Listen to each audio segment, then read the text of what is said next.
ఓం గం గణపతయే నమః. స్వర్ణలక్ష్మి నమస్తే అస్తు. పరబ్రహ్మ స్వరూపిణి రాజ్యం దేహి ధనం దేహి సర్వకామాంచ దేహి మే. ఏప్రిల్ మంత్లో 2-3 రకాలైన విశిష్టతలు ఉన్నాయి.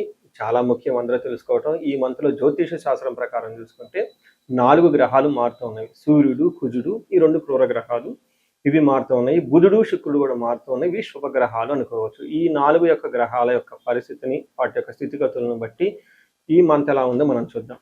ఇది కాకుండా ఇంకొకటి, ఈ మాసంలో మనకి అక్షయ తృతీయ ఉంది. 19వ తారీఖు వస్తుంది.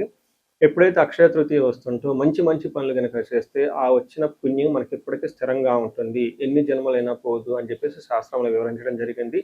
ఇంకా అందరికి బాగా నానుడు ఏంటంటే ఆ రోజు ఏ పని కనుక చేస్తే మనకి స్థిరంగా ఉంటుంది. అందుకని బంగారం కొనుక్కోవటము, పవిత్రమైన వస్తువులు కొనుక్కోవటము, దాన ధర్మాలు చేయటం అనేది ఇంకా చాలా విశిష్టత కలిగిన గొప్ప గొప్ప మనకి అవకాశాన్ని జీవితంలో ఎదగటానికి ఈ రోజు అనేది పుణ్యప్రదంగా ఉంటుంది అని గమనించాలి. ఇవి కాకుండా ఈ మంత్ వచ్చేటప్పటికి 15 డేస్ వచ్చేటప్పుడు చైత్ర మాసంలో, ఇంకొక 15 డేస్ వైశాఖ మాసంలో ఉంటుంది. వైశాఖ మాసంలో ఉదక కుంభదానం అంటారు. అంటే పేరు ఏంటంటే చాలా టఫ్గా పెద్దగా ఉంటుందండి. సింపుల్ లాంగ్వేజ్లో చెప్పంటే వాటర్ బాటిల్స్ అనుకోవచ్చు. ఉదకం అంటే నీళ్లు, కుంభం అంటే పొట్టుకున్న పాత్ర. ఈ పాత్రలో కలిపి ఆ దానం కనుక చేయగలిగితే దాన్ని మహాపుణ్యం వస్తుంది అని చెప్తారు. అంటే ఎన్నో రకాల కర్మలన్నింటినీ ఇది పోగొడుతుంది అని చెప్తారు. ఉదాహరణకు మేము మా క్లయింట్కి ఒకళ్ళకి బెంగళూరులో ఈ ఉదక కుంభదానాన్ని 2-3 సంవత్సరాల క్రితం చేస్తాము.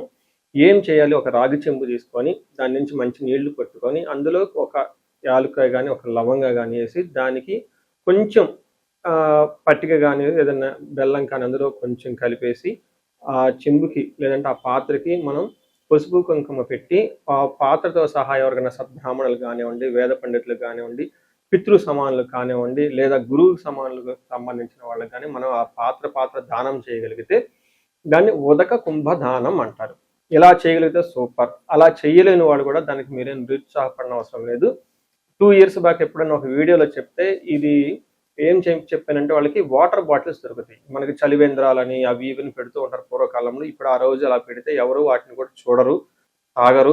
ఎందుకంటే ఎక్కడ మనం ఏ కంటామినేటెడ్ వాటర్ తాగుతాము, ఏమవుతుంది, ఏ హాస్పిటల్కి వెళ్తే మళ్ళీ 2-3 వేల బిల్లు అవుతుందని చెప్పేసి అందరూ భయపడుతూ ఉంటారు. కాబట్టి బెస్ట్ థింగ్ ఏంటంటే బ్రాండెడ్ వాటర్ బాటిల్స్ ఉంటాయి. అవి చక్కగా తీసేసుకొని అందరికి దానం చేసుకుంటా వెళ్ళిపోతూ ఉంటే అదే పుణ్యం వస్తుంది. ఇప్పుడు కాలమాన దేశ పరిస్థితులకు అనుగుణంగా మార్చి చేసుకుంటే చాలా బాగుంటుంది.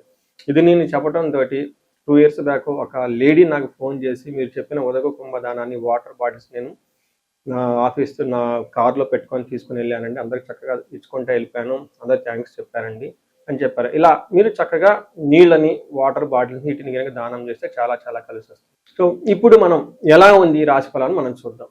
సింహరాశి వారికి ఏప్రిల్ మంత్లో మనం చూస్తే ఫస్ట్ విశేషం తెలుసుకోబోయేందుకు ఇందులో ఉన్న నక్షత్రాలు మఖా 1, 2, 3, 4 పాదాలు, పుబ్బ 1, 2, 3, 4 పాదాలు, ఉత్తర ఫస్ట్ పాదం అంతా సింహరాశిలో ఉంటారు. పేరు బలం కనుక చూస్తే అది మా, మీ, ము, మేమో, టాటి, టూటే, టో అన్న లెటర్స్ అంతా కూడా సింహరాశిలో ఉంటారు.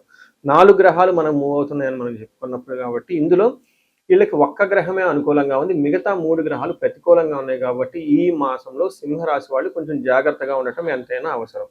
మనకి మహర్షులు సంస్కృతంలో ఏం చెప్తారంటే సూక్ష్మ గోచారం, లఘు గోచారం అన్న ఒక కాన్సెప్ట్ ప్రకారం వీళ్ళకి వార్తల్లో హెడ్లైన్స్ లాగా సింపుల్ టర్మ్స్లో క్లుప్తంగా మొత్తం చెప్పేస్తారు. ఇందులో దాని ప్రకారం చూస్తే వీళ్ళకి పీడం, ద్వేషం, మృతిం, కలహం, పుత్రార్థలాభాత్ అని చెప్తూ ఉంటారు. అంటే ఇందులో పీడం అంటే ఏదో ఒక హెల్త్ కాంప్లికేషన్స్ పీడింపబడినట్లు ఉంటారు, మీ చుట్టూ వాతావరణం ద్వేషించబడినట్లు ఉంటుంది.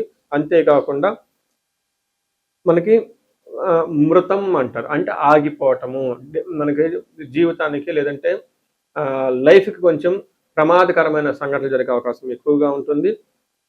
కలహము, శుక్రుని వల్ల గొడవలు వచ్చే అవకాశం ఉంటుంది. అంతేకాకుండా బుధుని వల్ల కొంచెము పిల్లల విషయంలోనూ లేదా డబ్బుకి సంబంధించిన వ్యవహారంలో మాత్రం చాలా అనుకూలంగా ఉంటుందని గమనించాలి.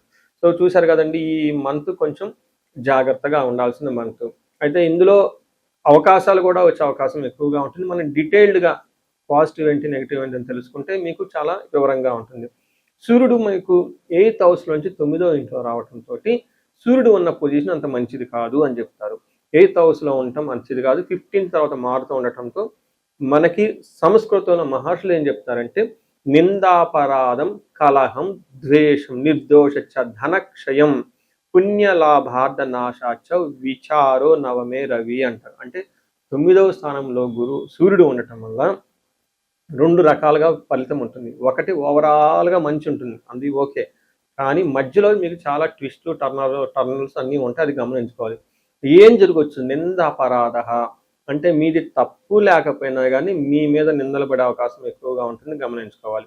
రెండోది కలహం నిర్దోషచ్చ అంటే మీరు పాపం చాలా చాలా మంచివాళ్ళు కావాలని మీతో గొడవలు పెట్టుకునే వాళ్ళు ఉంటారు.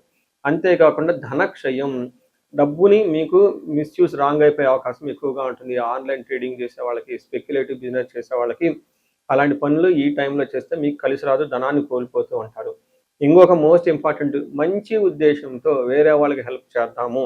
పుణ్య లాభార్థ నాశచ్చ ఒక మంచి పని చేస్తూ ఉంటే ఆ మంచి పని తగిలిన రిజల్ట్ మీకు రాకపోగా అది మీకు ఇంకా రివర్స్ అయిపోయి మీ మీద అనవసరమైన భండాలు అన్ని నిబంధనలు పడే అవకాశం ఎక్కువగా ఉంది. గమనించుకోవాలి.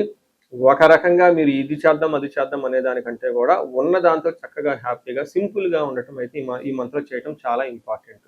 తర్వాత కుజుడు 8th హౌస్లో ఉండటంతో ఇది కూడా మీకు మిక్స్డ్ రిజల్ట్ ఉంటుంది. ఎప్పుడైతే కుజుడు 8th హౌస్లో ఉన్నారో వాళ్ళకి స్థాననాశనం రుణచ్ఛేద అప్పుల గొడవలు ఎక్కువగా ఉంటుంది. ప్రొఫెషనల్ మ్యాటర్స్లో చాలా ఇబ్బందిగా ఉంటుంది. కొంతమంది జాబ్లో అయిపోయే అవకాశం ఎక్కువగా ఉంటుంది. కార్యహాని శాత్ ఏదైనా పని చేస్తే అందులో ఆ పనిలో ఆటంకాలు వచ్చే అవకాశం ఎక్కువ ఉంటుందని గమనించుకోవాలి. అయితే కుజుడు పాజిటివ్ అంటే మంచి కూడా చేస్తున్నాడు. ఏ ప్రకారంగా అంటే ధనం విషయంలో మాత్రం బాగుంటుంది. అంటే ఏ ప్రకారంగా చూసుకున్నా కానీ ధనం ఫ్లో అయితే బాగానే ఉంటుందని మీరు గమనించాలి. తర్వాత 10వ స్థానంలో శుక్రుడు ఉండటంతో ఇది కూడా కొంచెం మిక్స్డ్ రిజల్ట్ ఇస్తుంది. 10వ స్థానంలో శుక్రుడు ఉంటే మీ చుట్టూ అప్పటిదాకా హంబుల్గా ఒబీడియన్గా ఉన్న వాళ్ళు మీకు ఎదురు తిరిగి సింహంలాగా గర్జిస్తారు అని చెప్పేసి మన శాస్త్రంలో చెప్తూ ఉంది. దానికి మనకి ఏం చెప్తారంటే సంస్కృతంలో వ్యకులం చైవ నిస్సత్వం మర్ధానాశనం రిపుభయం స్త్రీహాని సౌఖ్యం ఆప్నోతి అని చెప్తారు. అంటే నిస్సత్వం అంటే స్ట్రెంత్ లేకుండా ఉండే అవకాశం ఉంటుంది. మనిషిలో అర్ధనాశనం ధనాన్ని కోల్పోతూ ఉంటారు. రిపో భయం శత్రువుల భయం విపరీతంగా ఉంటుంది. స్త్రీ సౌఖ్యం అంటే ఈ టైంలో స్త్రీలు అయితే పురుషులు అయితే స్త్రీల ద్వారా మీకు అప్పటిదాకా బాగా చక్కగా సపోర్ట్ ఇచ్చిన వాళ్ళు మీకు ఎదురు తిరిగి మిమ్మల్ని కావాలని పక్కదారి పట్టించే అవకాశం ఎక్కువ ఉంటుందని గమనించుకోవచ్చు. చూశారు కదండి ఈ ప్రకారంగా. అయితే శుక్రుడు ఇంకొక మంచి చేస్తున్నాడు. ఈ టైంలో ఎవరైనా కనుక బంగారం కొనుక్కున్నా కొత్త వెహికల్స్ కొనుక్కోవాలన్నా వీళ్ళకి మాత్రం కలిసి వస్తుంది. అంటే ఈ ప్రకారంగా మీరు చూసుకుంటే 19th వచ్చే అక్షయ తృతీయకి కావాల్సిన ధనం మీకు వచ్చే అవకాశం ఎక్కువగా ఉంది. బంగారం కొనే అవకాశం ఎక్కువగా ఉంటుంది. కొత్తగా వెహికల్స్ కొనే అవకాశం కూడా ఎక్కువ ఉందని గమనించాలి.